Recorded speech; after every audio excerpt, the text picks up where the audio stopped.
Alia show official में programme है breaking barriers. मैं हूं आपकी होस्ट आलिया। इस रीजन में एक बड़ी डेवलपमेंट, एक बड़ा प्रोजेक्ट, एक बड़ा एग्रीमेंट, एक बड़ा मंसूबा जो कुछ कंट्रीज के हालात बदल के रख देगा। इस वक्त आपको बताते हैं कि एक बड़ा मंसूबा बांग्लादेश और इंडिया के बीच तय पा गया है और वो है फ्रेंडशिप पाइपलाइन, ऑयल पाइपलाइन का एग्रीमेंट, जिसको इनऑग्रेट कर दिया गया है 18 March via video conference between India and Bangladesh, और जिसको इनऑग्रेट किया है Indian prime minister Modi and Bangladesh Sheikh Hasina ने। इसके कितने बेनिफिट्स होंगे इंडिया को, बांग्लादेश को और भूटान से लेकर नेपाल तक सबको, सिवाय पाकिस्तान के। ये पाइपलाइन जो है इसके ऊपर 377 करोड़ इंडियन रुपीस के टोटल एक्सपेंडिचर आया है, कुल ये पैसा लगा है, जिसमें बांग्लादेश ने जो है वो इसमें 285 करोड़ रुपए को कंट्रीब्यूट किया, लेकिन इसमें इंडिया ने भी अपना हिस्सा डाला, ये कहा जा रहा है।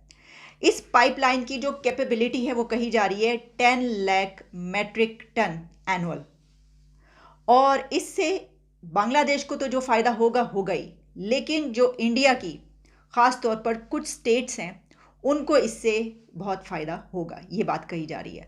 बांग्लादेश की तकरीबन 7 स्टेट्स ऐसी हैं जिनको हाई स्पीड डीजल पहुंचाया जाएगा। अब इसमें आप ये जान लीजिए कि इससे पहले जो बांग्लादेश तक तेल पहुंचता था वो पहले रेलवे और फिर रोड्स के ज़रिए पहुंचता था, जो एक बहुत लेंथी प्रोसीजर था और उसमें पैसा बहुत ज़्यादा लगता था, लागत बहुत ज़्यादा आती थी।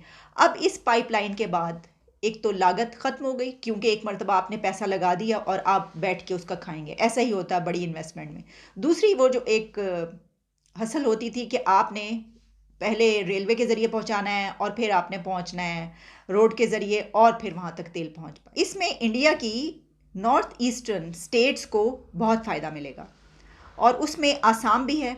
और इसमें ये बताया गया है कि मार्केटिंग टर्मिनल से Bangladesh petroleum corporation Parvatipur depot तक डीजल ले जाएगी। कुछ इस तरह की डिटेल्स मौजूद हैं, हम इतनी ज़्यादा डिटेल्स में नहीं जाएंगे, लेकिन देखते हैं कि इसके जो बेसिक फीचर्स हैं वो क्या है।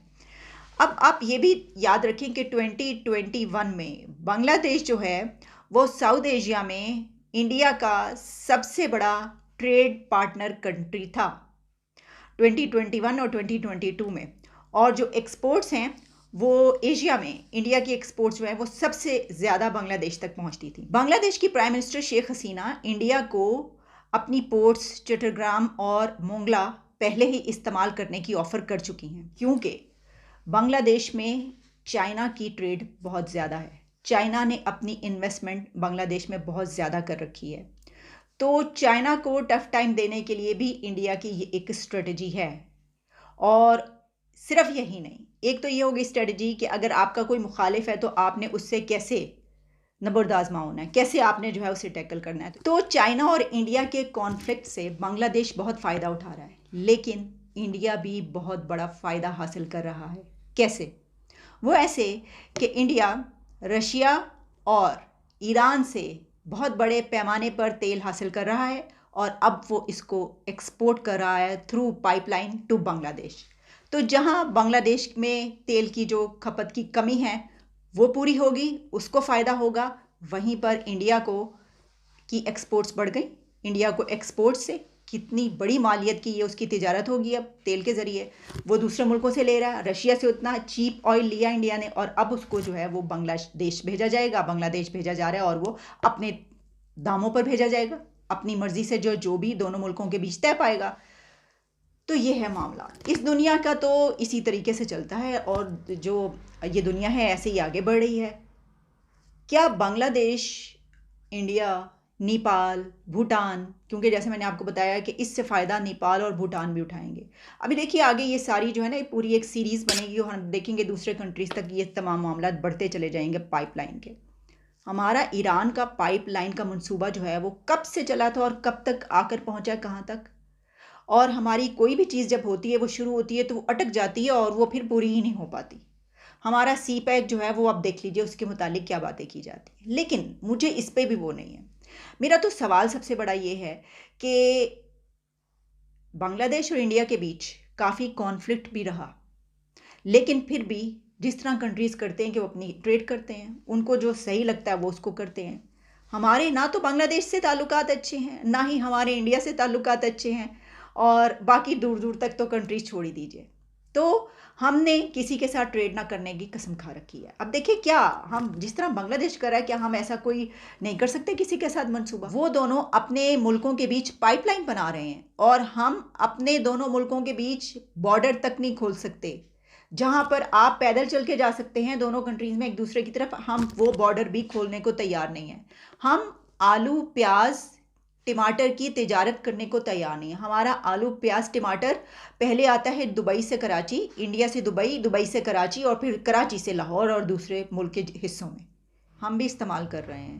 बांग्लादेश को भी, इंडिया को भी हम इस तरीके से इस्तेमाल करते हैं कि हम इनका नाम अपने पर्सनल एजेंडा के लिए लेते हैं। कोई भी पॉलिटिशियन जब उठता है तो मुंह उठा के जब वो कोई बात की जाती है तो उस पर सिर्फ और सिर्फ अपना पर्सनल एजेंडा होता है। उस पर कौम का नहीं देखा जाता, उस पर मुल्क को नहीं देखा जाता। क्या वो कंट्रीज़ जो एक दूसरे के जानी दुश्मन है, वो एक दूसरे के साथ ट्रेड नहीं कर रहे? वो एक दूसरे के साथ जो है वो पाइपलाइनें नहीं लगा रहे? ये सब हो रहा है, लेकिन हमने ऐसा नहीं सोचना। तो वो यही वजह है। हमारा तो खैर इस वक्त इंटरनल क्राइसिस जो है, हम उसी से बाहर निकल आए तो बड़ी बात है। ये ट्रेड वेड ये सब चीज़ें जो हैं, ये तो दूसरे कंट्रीज़ के काम है, हमारे काम थोड़ी हैं। हमारे काम नहीं है। हम पत्थर के ज़माने में जो है वो आहिस्ता आहिस्ता बढ़ते चले जा रहे हैं, और हम वहाँ पर पहुँच के दम लेंगे। तो देखिए, इस रीजन के कंट्रीज़ आलू और प्याज से बढ़कर पाइपलाइंस लगा रहे हैं। इसको फ्रेंडशिप पाइपलाइन का नाम दिया जा रहा है, और वहीं पर हम आलू और प्याज टमाटर की तिजारत तक शुरू नहीं कर पा रहे। तो हम इसी आलू प्याज टमाटर में ही रह जाएंगे, और वो कहीं के कहीं निकल जाएंगे, बल्कि निकल चुके हैं। लेकिन खैर, हमें क्या, आपको क्या? यानी मैं अपनी अथॉरिटीज से कह रही हूँ, अपने मैं रूलर से कह रही हूँ, आपको क्या? आप लगे रहें, लगे रहो मुन्ना भाई जहाँ लगे हुए। इजाज़त दें, दोबारा मुलाकात होती। Stay tuned. तो मुहाफिजा आवाम के यहाँ पे तुम्हें जबर करने की हिफाजत कर रहे हो। तुम यहाँ पे एंट्री ब्लॉक कर रहे हो, तुम लोगों को जलील कर रहे हो। तो इमरान खान के लॉयर्स को आने नहीं दे रहे। मैं साबिक एमएलए हूँ, वफाकी parliamentary secretary law and justice हूँ। तमीज करो। अच्छा मैडम, आप नहीं जा सकते। तमीज करो। तुम कंट्रोल में रहो। Behave yourself. Do not talk to me like this. आप नहीं जा सकते। तुम्हारी वर्दी पे जो बैच लगे हुए तमीज रखने के लिए लगाए हुए, बदतमीजी नहीं करने के लिए नहीं लगाए हुए। बिल्कुल ओवर रिएक्ट नहीं करी। You guys are creating a ruckus. You are not letting lawyers go in. You are not letting lawyers go in. No, you are undermining lawyers. You are undermining litigants. You are undermining ordinary Pakistanis. हम यहाँ इमरान खान के lawyers हैं, उनकी representation करने आए हैं। ये कोई जम्मू और कश्मीर नहीं है, ये पाकिस्तान है, ये फलस्तीन नहीं है। आप बावर्ती हैं, आपकी इज्जत